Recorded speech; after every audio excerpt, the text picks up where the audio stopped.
we're back at World of Aromas, and this time I think I got it figured out enough to make my own perfume. Let's give it a go. So first things first, we gotta choose my scent.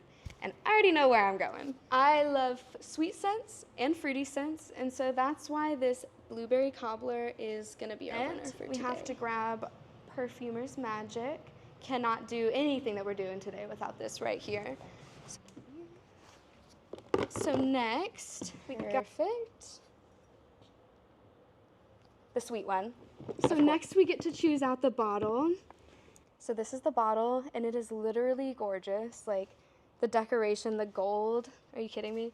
So you take it off, and the best part about this, which is not the decoration, believe it or not, is the fact that this is refillable. So you can come back and either make the same scent if you love it, or just keep making different scents. So the next thing we're looking for is a beaker. We're gonna need the 50 milliliter beaker. You can see.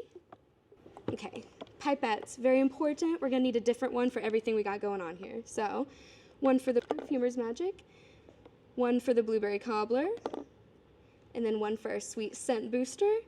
And then, you know, while we're here, we might as well just take a few more. All right, now we're gonna make our perfume, so stay tuned for the next video.